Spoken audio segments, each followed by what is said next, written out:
বান্দা যখন নামাজ আদায় করে, নামাজের সময় বান্দা যখন হাতের মধ্যে পানি লাগায়, আল্লাহ পাক বলে এ হাতের মধ্যে পানি লাগানোর কারণে হাতের গুনাহ আল্লাহ ঝরে দেয়। সুবহানাল্লাহ বলে। আবার নবীজি নামাজ পড়তেন, নামাজের সময় যখন ওযু করতেন হাত থেকে পানিগুলো ঝরঝর করে পড়ে যেতেন। সাহাবীরা বলতেন কিলা ইয়া রাসূলুল্লাহ, আপনার হাত থেকে যে পানিগুলো পড়ে যায় নবী গো, এই পানির সঙ্গে কি জানি চলে যায়। আমার নবীজি বলে যখন আমি ওযু করি, ওযুর সাথে যখন পানিগুলো ঝরে যায়, ওই পানির সঙ্গে সগীরা গুনাহগুলো ঝরে যায়। আমার নবীজি ওযু করার পরে তার যে ওযুর পানিগুলো, এই পানিগুলো নবীজি মুখের মধ্যে লাগাতেন, বুকের মধ্যে লাগাতেন। হযরত আনাস রাদিয়াল্লাহু তাআলা আনহু বলে ইয়া রাসূলুল্লাহ, ইয়া হাবিবাল্লাহ, নবী গো আপনি ওযু করার পর ওযুর পানিগুলো বুকের মধ্যে লাগায় দেন, হাতের মধ্যে লাগায় দেন ইয়া রাসূলুল্লাহ। এবার আমার নবীজি বললেন, ও আনাস, হাসরের ময়দানে কোটি কোটি উম্মতেরা সারিবদ্ধভাবে দাঁড়িয়ে থাকবে, ইয়া নাফসি বলবে, পুরে চলে আসবে, কঠিন ভাবে তাপ দিবে, হাসরের ময়দানের মাটিগুলো তামা তামা হয়ে যাবে। ওই সময় সমস্ত নবীরা কান্না করবে, রাসূলেরা কান্না করবে। এমন কোন নবী নাই যে নবীর চোখে পানি নাই। ইয়া রাসূলুল্লাহ, ইয়া হাবিবাল্লাহ, নবী গো তখন আমাদের কি হবে? আবার নবীজি ডেকে ডেকে বলে, আনাস রে, তুমি ওযু করার পর ওযুর পানিগুলো বুকের মধ্যে লাগায়া দিবা। কাল হাসরের ময়দানে আমি নবীজি দেখতে পারবো, যারা ওযুর পানি বুকের মধ্যে লাগায়া দিবে, ওই পানির জায়গাটুকু চিকচিক করে জ্বলবে। ওই জ্বলা দেখে নবীজি বুঝতে পারবে এটা আমার উম্মত, দয়ারও নবী, মায়ারও নবী, আর আসবে না জগতে। বলেন দয়ারও নবী, প্রেমেরও ছবি, আর আসবে না জগতে। উম্মত বিনে হাসরের দিনে, উম্মত বিনে হাসরের দিনে, কেমনে যাবে নবী জান্নাতে। দয়ারও নবী, প্রেমেরও ছবি, আর আসবে না জগতে।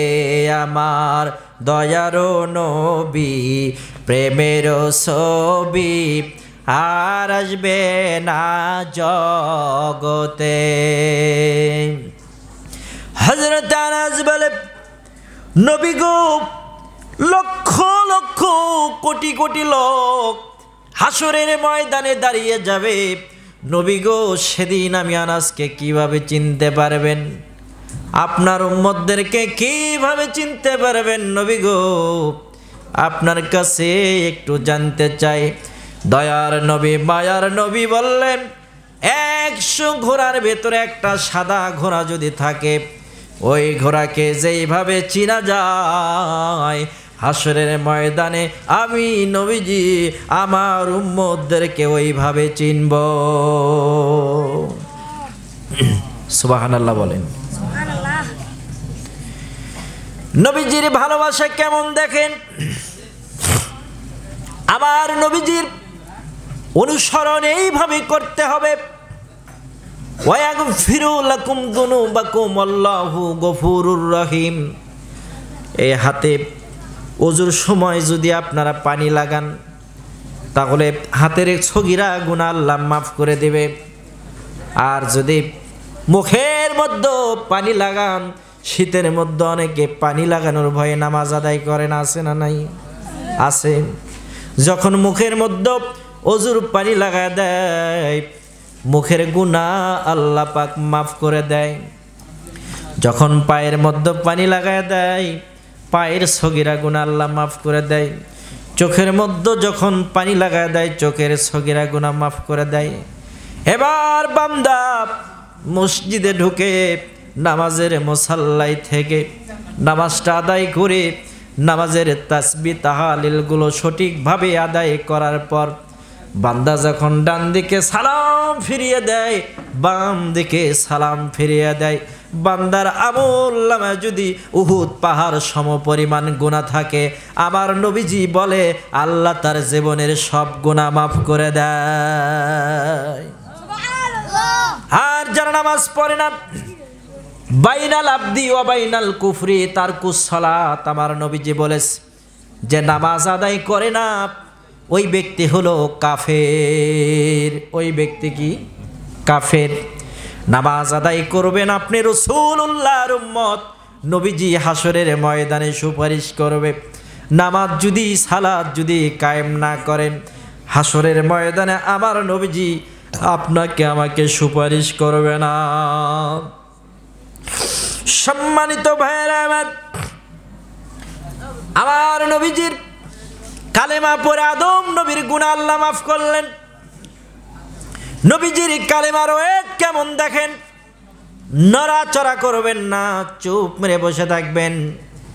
নবীজির ওপর আল্লাহ পাক কালেমা দিয়েছেন, লা ইলাহা ইল্লাল্লাহু মুহাম্মাদুর রাসূলুল্লাহ।